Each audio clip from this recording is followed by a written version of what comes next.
Hello, എല്ലാവർക്കും നമസ്കാരം.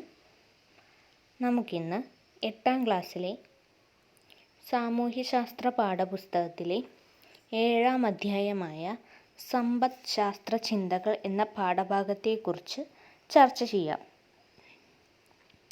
കഴിഞ്ഞ ക്ലാസ്സിൽ നാം ഇതിൻ്റെ ആദ്യ ഭാഗമായ എന്താണ് ഉൽപ്പാദനമെന്നും സമ്പദ്ഘടനയിലെ അടിസ്ഥാന പ്രശ്നങ്ങളെക്കുറിച്ചും ചർച്ച ചെയ്തു. അവ എന്തൊക്കെയാണെന്ന് ഒന്ന് ഓർത്തു നോക്കൂ.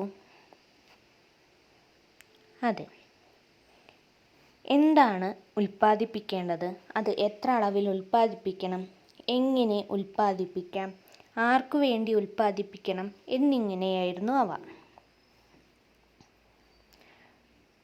അവയെക്കുറിച്ച് എല്ലാവർക്കും മനസ്സിലായെന്ന് വിശ്വസിക്കുന്നു. ഇനി നമുക്ക് കുറച്ച് സാമ്പത്തിക ശാസ്ത്ര ചിന്തകരെ പരിചയപ്പെടാം. അവരുടെ വ്യത്യസ്ത തരം സാമ്പത്തിക ശാസ്ത്ര ചിന്തകളും ഇതിലൂടെ നമുക്ക് മനസ്സിലാക്കാം. ഈ സ്ലൈഡിൽ കുറച്ച് സാമ്പത്തിക ശാസ്ത്ര ചിന്തകരെക്കുറിച്ചാണ് നൽകിയിരിക്കുന്നത്. Adam Smith, Karl Marx, Alfred Marshall, Lionel Robbins, Paul A Samuelson, Chanakya, Dadabhai Naoroji എന്നിവരെക്കുറിച്ചാണ് നാം ഇന്ന് ചർച്ച ചെയ്യാൻ പോകുന്നത്. ഇവയിൽ Adam Smith, Karl Marx, Alfred Marshall, Lionel Robbins, Paul A Samuelson എന്നിവർ പാശ്ചാത്യ സാമ്പത്തിക ശാസ്ത്ര ചിന്തകരാണ്, അതായത് വെസ്റ്റേൺ ഇക്കണോമിസ്റ്സ് ആണ്. അതുപോലെ തന്നെ ചാണക്യൻ, ദാദാഭായ് നവറോജി എന്നിവർ ഇന്ത്യൻ സാമ്പത്തിക ശാസ്ത്ര ചിന്തകരാണ്, അതായത് ഇന്ത്യൻ ഇക്കണോമിസ്റ്സ് ആണ്. ഇവരെ കുറിച്ച് നമുക്ക് ഇവരുടെ സാമ്പത്തിക ശാസ്ത്ര ആശയങ്ങളിലൂടെ മനസ്സിലാക്കാം. ആദ്യമായി ആഡം സ്മിത്ത്. ഇദ്ദേഹം 1723 മുതൽ 1790 വരെയുള്ള കാലയളവിലാണ് ജീവിച്ചിരുന്നത്. നമ്മുടെ സാമ്പത്തിക ശാസ്ത്രത്തിൻ്റെ പിതാവായി കണക്കാക്കുന്ന സാമ്പത്തിക ശാസ്ത്രജ്ഞനാണ് ആഡം സ്മിത്ത്. ഇദ്ദേഹം സാമ്പത്തിക ശാസ്ത്രത്തിന് ഒരു വ്യക്തമായ അടിത്തറ നൽകിയ ആളാണ്. Nature and causes of the wealth of nation എന്ന പ്രശസ്ത ഗ്രന്ഥത്തിലൂടെ അദ്ദേഹം തൻ്റെ സാമ്പത്തിക ആശയങ്ങൾ പങ്കുവച്ചു. അദ്ദേഹത്തിൻ്റെ ബുക്കിലൂടെയാണ് അദ്ദേഹത്തിൻ്റെ സാമ്പത്തിക ആശയങ്ങൾ പങ്കുവച്ചിരുന്നത്. അദ്ദേഹം സാമ്പത്തിക ശാസ്ത്രത്തിന് നിർവചിച്ചത് ഇങ്ങനെയാണ്: സമ്പത്തിനെക്കുറിച്ചുള്ള പഠനമാണ് സാമ്പത്തിക ശാസ്ത്രം.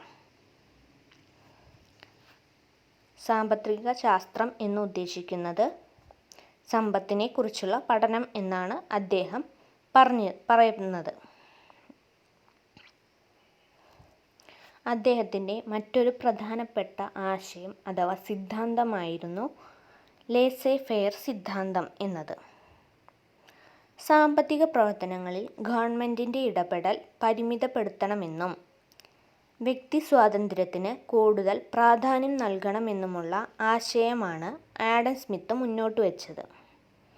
ഈ ആശയത്തെയാണ് ലേസേ ഫെയർ സിദ്ധാന്തം എന്നറിയപ്പെടുന്നത്. നമ്മുടെ ചരിത്രം എടുത്തു നോക്കുകയാണെങ്കിൽ ആദ്യകാലങ്ങളിൽ ഒരു സ്ഥാപനം അല്ലെങ്കിൽ ഒരു സംരംഭം ആരംഭിക്കുന്നതിന് മുന്നേയും അതിനുശേഷം എന്തെങ്കിലും പ്രശ്നങ്ങൾ അടച്ചു പൂട്ടുകയാണെങ്കിലും ഇതിൻ്റെ നടത്തിപ്പിൻ്റെ ഇടയിലുമെല്ലാം ഗവൺമെൻറ്റിൻ്റെ ഇടപെടൽ വലിയ രീതിയിലായിരുന്നു. എന്നാൽ ആഡം സ്മിത്തിൻ്റെ അഭിപ്രായത്തിൽ ഗവൺമെൻറ്റിൻ്റെ ഇടപെടൽ കുറച്ച് അവിടെ വ്യക്തികൾക്ക് സ്വാതന്ത്ര്യം നൽകണമെന്നാണ് പറഞ്ഞത്. വ്യക്തികളാണ് ആ സ്ഥാപനം അല്ലെങ്കിൽ ആ സാമ്പത്തിക പ്രവർത്തനം നിയന്ത്രിക്കേണ്ടതെന്നും അതിലെ ഗവൺമെൻറ്റിൻ്റെ ഇടപെടൽ പരമാവധി ചുരുക്കണമെന്നും അദ്ദേഹം ആശയം മുന്നോട്ട് വച്ചു. ഈ ആശയത്തെ അദ്ദേഹം ലേസേ ഫെയർ സിദ്ധാന്തം എന്ന രൂപത്തിലാണ് അവതരിപ്പിച്ചത്.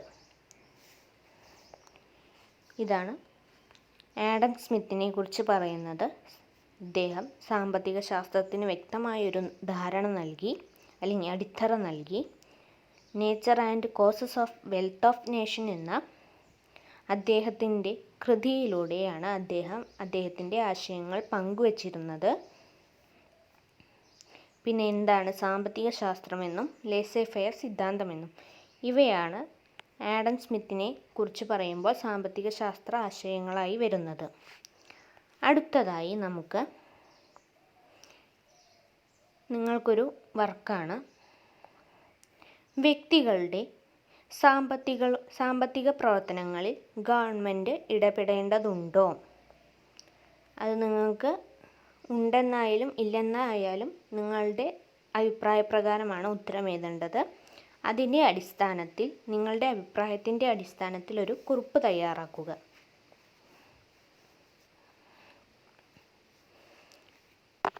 ഇനി നമുക്ക് കാൾ മാർക്സ്, അടുത്തൊരു സാമ്പത്തിക ശാസ്ത്ര ചിന്തകനാണ് കാൾ മാർക്സ്. ഇദ്ദേഹം 1818 മുതൽ 1883 വരെയുള്ള കാലയളവിലാണ് ജീവിച്ചിരുന്നത്. ഇദ്ദേഹം പ്രധാനമായും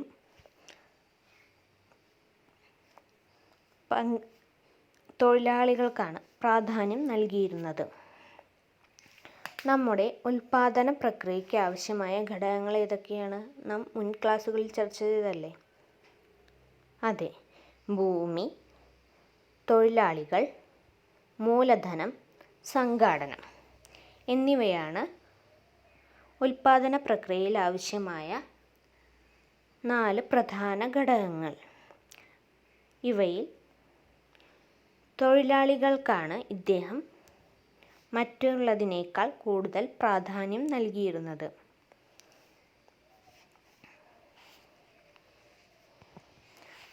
വ്യവസായ വിപ്ലവത്തിൻ്റെ ഫലമായി പുതിയ വ്യവസായശാലകളും തൊഴിലാളികളുടെ കൂട്ടായ്മകളും ഉണ്ടായി. കൂടാതെ സാങ്കേതിക വിദ്യയും ഉൽപാദന പ്രക്രിയയിലും മാറ്റങ്ങളും ഉണ്ടായി. കൂടുതൽ ഉൽപാദന പ്രക്രിയയിൽ മെഷീനുകൾ ഉപയോഗിച്ചു തുടങ്ങി. സാങ്കേതിക വിദ്യകൾ അതിൽ കൊണ്ടുവന്നു.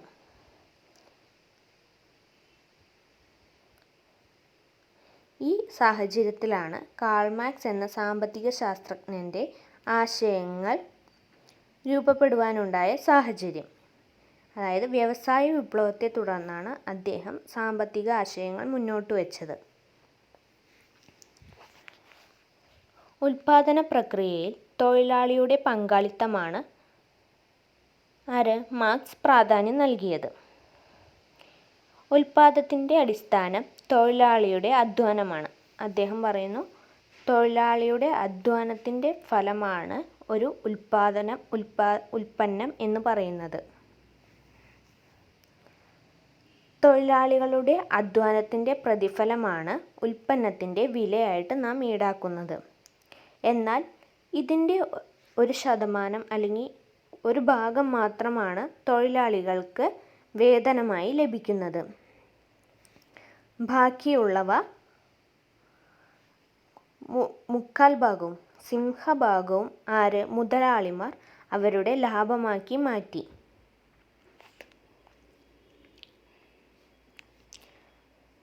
തൊഴിലാളികൾ അവർ കഷ്ടപ്പെട്ടുണ്ടാക്കുന്ന ഓരോ ഉൽപ്പന്നങ്ങളുടെയും അവർക്ക് വേതനം കുറച്ചുകൊണ്ട് ബാക്കി വരുന്ന തുക മുതലാളിമാർ ലാഭമാക്കി മാറ്റി. ഇങ്ങനെ മാറ്റുന്നതിനെ മിച്ചമൂല്യം എന്നാണ് പറയുന്നത്. ഇങ്ങനെ അപ്പോൾ തൊഴിലാളികളുടെ വേതനം കുറയുകയും മുതലാളിമാരെ ലാഭം കൂടുകയും എന്ന സാഹചര്യമുണ്ടായി. ഇത് തൊഴിലാളി മുതലാളി എന്ന ഒരു കാറ്റഗറി 2ആയി തിരിയാനുള്ള കാരണമായി. ഈ സാഹചര്യത്തിലാണ് ഇദ്ദേഹത്തിൻ്റെ ആശയങ്ങൾ പ്രധാനമായും മുന്നോട്ട് വച്ചത്. അദ്ദേഹം തൻ്റെ പ്രധാന കൃതിയായ മൂലധനം എന്ന കൃതിയിലൂടെയാണ് തൻ്റെ ആശയങ്ങൾ മറ്റുള്ളവർക്ക് മുന്നിലൂടെ പ്രചരിപ്പിച്ചത്.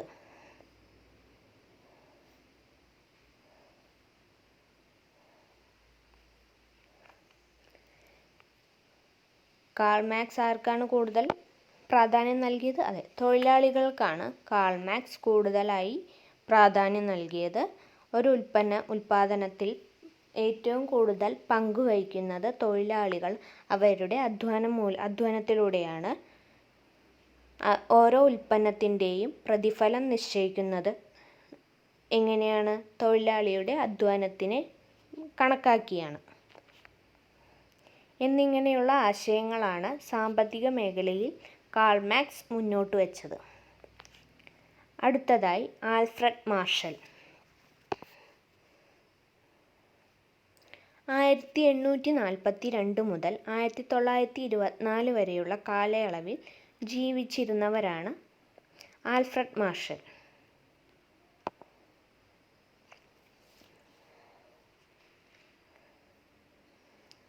അദ്ദേഹം നിരവധി സിദ്ധാന്തങ്ങൾ അവതരിപ്പിച്ചിട്ടുണ്ട്. അദ്ദേഹം പറയുന്നത് എന്താണെങ്കിൽ, സമ്പത്ത് ആത്യന്തികമായി മനുഷ്യക്ഷേമത്തിനു വേണ്ടിയായിരിക്കണമെന്നാണ് അദ്ദേഹം പറയുന്നത്. അല്ലെങ്കിൽ സാമ്പത്തിക പ്രവർത്തനങ്ങളെല്ലാം മനുഷ്യക്ഷേമത്തിനു പ്രാധാന്യം നൽകണമെന്നും അദ്ദേഹം പറയുന്നു.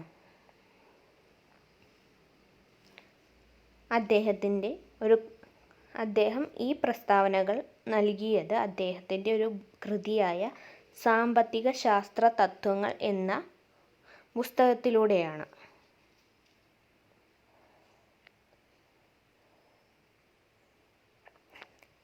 നാം ഒന്ന് ആലോചിച്ച് നോക്കൂ. നമ്മുടെ ജനസംഖ്യ എന്ന് പറയുന്നത് ദിനം പ്രതി വർദ്ധിച്ചു വരികയാണ്. ഇത്രയും ജനങ്ങൾക്ക് ആവശ്യമായ വിഭവങ്ങൾ ഉൽപ്പാദിക്കാൻ നമുക്ക് കഴിയുന്നുണ്ടോ?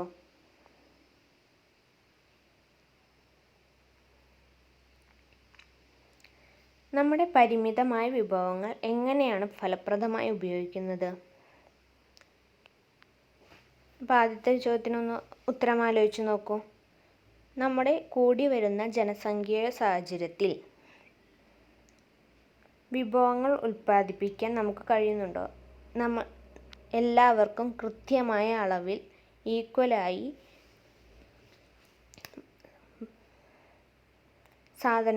വിഭവങ്ങൾ ഉൽപ്പാദിപ്പിക്കാൻ നമുക്ക് സാധിക്കുന്നില്ല. നമ്മുടെ വിഭവങ്ങൾ എന്ന് പറയുന്നത് പരിമിതമാണ്.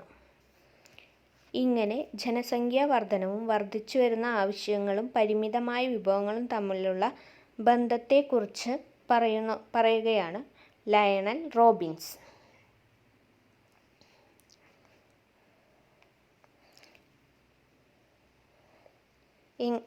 പരിമിതമായ വിഭവങ്ങൾ ഫലപ്രദമായി ഉപയോഗിക്കാൻ നമ്മുടെ ആവശ്യങ്ങൾക്ക് മുൻഗണന നിശ്ചയിക്കണം. നമുക്ക് പലർക്കും പലതരത്തിലുള്ള ആവശ്യങ്ങളുണ്ടായിരിക്കും. അതിൽ ഏറ്റവും പ്രധാനപ്പെട്ടത് എന്ത്? അത് ഒരു മുൻഗണനാക്രമത്തിൽ എഴുതുക. അതിൽ ഏറ്റവും പ്രധാനപ്പെട്ട നമ്മൾ ഒന്നാമതായി മുൻഗണന നൽകുന്നതിനായിരിക്കണം കൂടുതൽ പ്രാധാന്യം നൽകുന്നത്. അങ്ങനെ വേണം ഈ പരിമിതമായ വിഭവങ്ങളിൽ നിന്ന് ഫലപ്രദമായി ഉപയോഗിക്കാൻ എന്നാണ് ലയണൽ റോബിൻസ് പറയുന്നത്. ഇതുവരെ നാം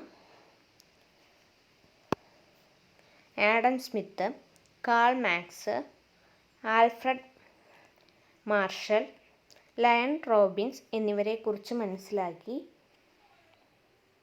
ഇനി പോൾ എ സാമുവൽസൺ. 1915 മുതൽ 2009 വരെയുള്ള കാലയളവിൽ ജീവിച്ചിരുന്നയാളാണ് പോൾ എ സാമുവൽസൺ. ഒരു രാജ്യത്തിൻ്റെ സാമ്പത്തിക ഭദ്രത മികച്ച സാമ്പത്തിക ആസൂത്രണത്തിൻ്റെയും ശരിയായ വിഭവ വിനിയോഗത്തിൻ്റെയും ഫലമാണ് എന്നാണ് അദ്ദേഹം പറയുന്നത്. അതായത് ഇക്കണോമിക് പ്ലാനിംഗ് എന്ന ആശയം മുന്നോട്ട് വച്ച സാമ്പത്തിക ശാസ്ത്രജ്ഞനാണ് പോൾ എ സാമുവൽസൺ.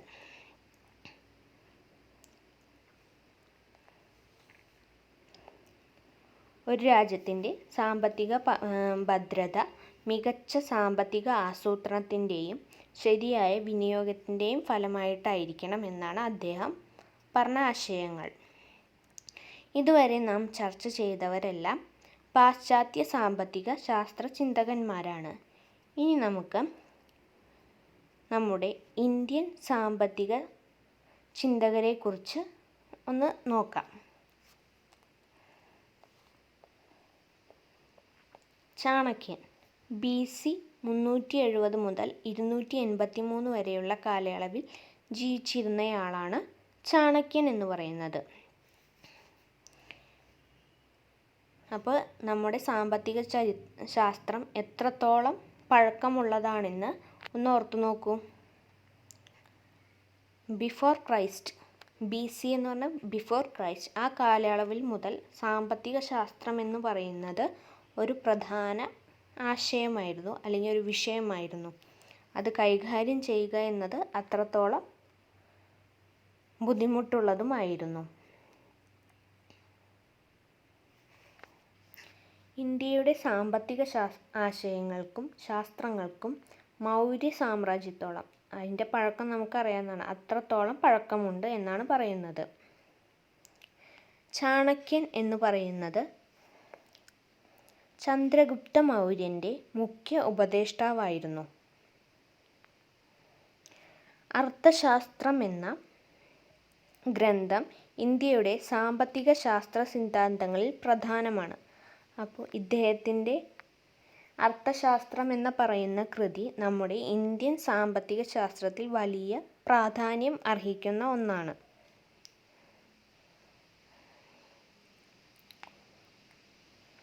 ഫലപ്രദമായ സാമ്പത്തിക പ്രവർത്തനങ്ങളുടെ അഭാവം ഒരു രാജ്യത്തിൻ്റെ നാശത്തിലേക്ക് നയിക്കുന്നു. അപ്പോൾ ഒരു രാജ്യത്തിൻ്റെ നല്ല രീതിയിലുള്ള നടത്തിപ്പിനും എല്ലാം ഒരു ചിട്ടയായ സാമ്പത്തിക പ്രവർത്തനങ്ങൾ പ്രധാനമാണെന്ന് അദ്ദേഹം പറഞ്ഞു.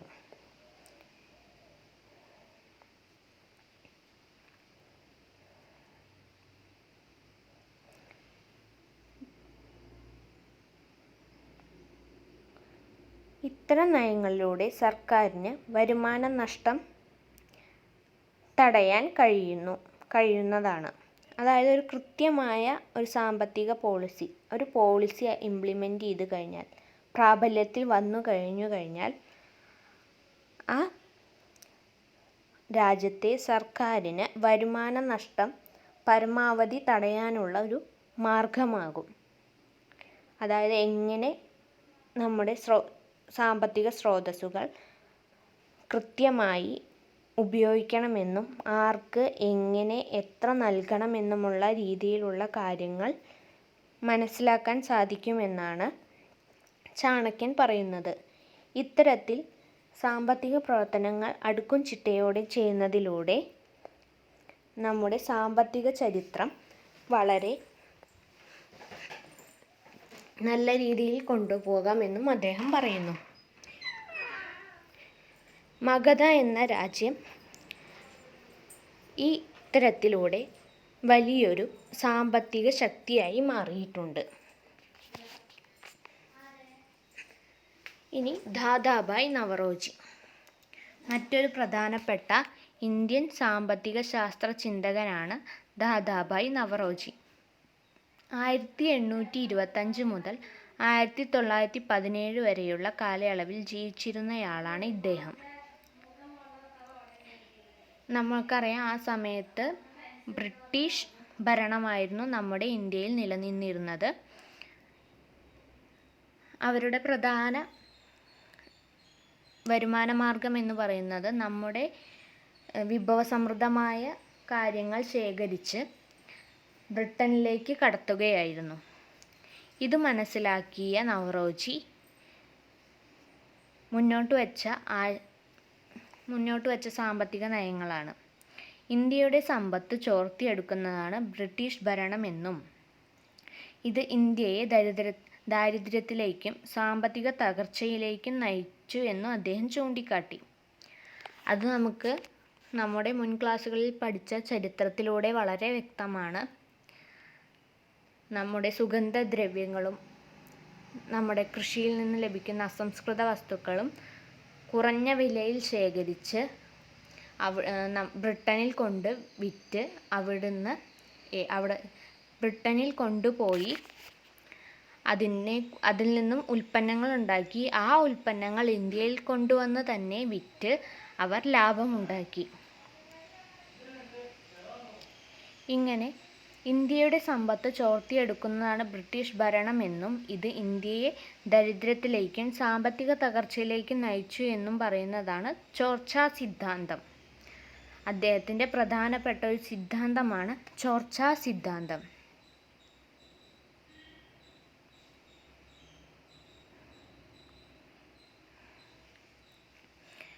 സമ്പത്തിൻ്റെ ചോർച്ചയ്ക്കുള്ള കാരണങ്ങൾ എന്തൊക്കെയാണെന്ന് നോക്കാം. ഇന്ത്യയിൽ ജോലി ചെയ്തിരുന്ന ബ്രിട്ടീഷ് ഉദ്യോഗസ്ഥർക്ക് ഉയർന്ന ശമ്പളം നൽകൽ. നമ്മുടെ ഇന്ത്യയിൽ ജോലി ചെയ്യുന്ന ബ്രിട്ടീഷുകാർക്ക് ഉയർന്ന ശമ്പളവും അതുപോലെ തന്നെ നമ്മൾ ഇന്ത്യക്കാർക്ക് കുറഞ്ഞ വേതനത്തിലും അവർ കൂടുതൽ പണിയെടുപ്പിച്ചു.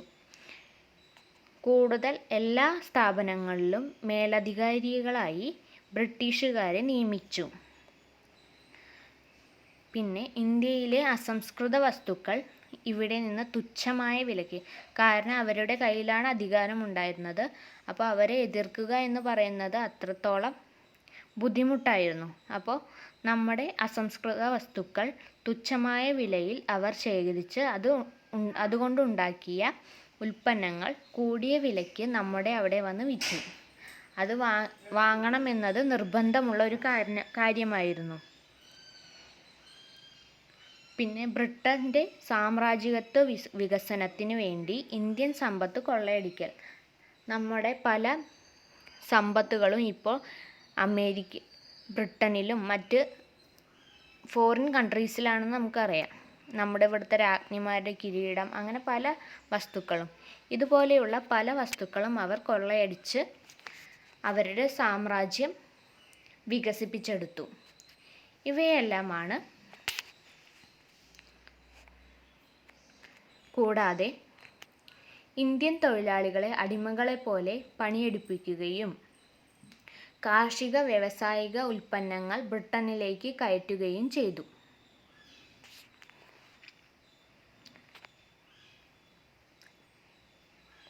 നമ്മുടെ ഇന്ത്യക്കാരെ അവർ അടിമകളെപ്പോലെ പണിയെടുപ്പിക്കും. പിന്നെ ഒരു ഇക്കോണമിയുടെ, അതായത് ഒരു സാമ്പത്തിക മേഖലയുടെ പ്രധാന വരുമാന സ്രോതസ്സ് എന്ന് പറയുന്നത് പ്രധാനമായും കാർഷിക മേഖല, അതായത് പ്രാഥമിക മേഖലയായിരുന്നു. അതിൽ നിന്നാണ് നാം വ്യവസായ മേഖലയ്ക്ക് വേണ്ട അസംസ്കൃത വസ്തുക്കൾ ശേഖരിക്കുന്നതും. വ്യവസായ മേഖല എന്ന് പറയുന്നത്, തൃതീയ മേഖല എന്ന് പറയുന്നത് എന്താണ്? നമ്മൾ ചെയ്യുന്ന സേവനങ്ങളാണ്. ഈ സേവനങ്ങൾ ചെയ്യാൻ നമുക്ക് ആഹാരം ലഭിക്കണം. അപ്പോൾ എല്ലാത്തിൻ്റെയും മൂലധനം എന്ന് പറയുന്നത് കാർഷിക മേഖലയാണ്. നമ്മുടെ കാർഷിക വ്യാവസായിക ഉൽപ്പന്നങ്ങൾ ബ്രിട്ടനിലേക്ക് കയറ്റി അയക്കലാണ് അവരുടെ മറ്റൊരു അവർ പ്രധാനമായും ചെയ്തിരുന്നത്. ഇവയെല്ലാമാണ് നമ്മുടെ സമ്പത്തിൻ്റെ ചോർച്ചയ്ക്കുള്ള കാരണമായി ചൂണ്ടിക്കാണിക്കുന്നത്. ഇനി നാം വ്യത്യസ്ത തരം പാശ്ചാത്യ ഇന്ത്യൻ സാമ്പത്തിക ശാസ്ത്രജ്ഞന്മാരെക്കുറിച്ച് മനസ്സിലാക്കി അവരുടെ ആശയങ്ങളും കണ്ടെത്തി ഇതിൻ്റെ അടിസ്ഥാനത്തിൽ വ്യത്യസ്ത സാമ്പത്തിക ചിന്തകന്മാരും അവരുടെ ആശയങ്ങളും പട്ടികപ്പെടുത്തി എഴുതുക.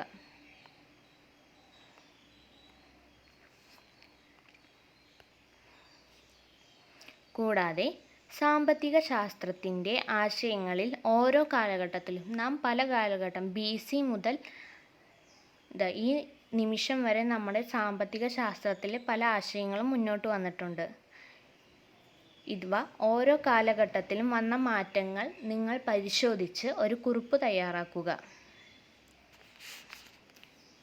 സാമ്പത്തിക ശാസ്ത്രത്തിന് നമ്മുടെ മൗര്യൻ സാമ്രാജ്യത്തേക്കാൾ പഴക്കമുണ്ടെന്ന് നമ്മൾ മനസ്സിലാക്കി. അപ്പോൾ ആ കാലഘട്ടം മുതൽ ഇതുവരെ എന്തൊക്കെ മാറ്റങ്ങളാണ് വന്നിരിക്കുന്നതെന്ന് പരിശോധിച്ച് ഒരു കുറിപ്പ് തയ്യാറാക്കുക.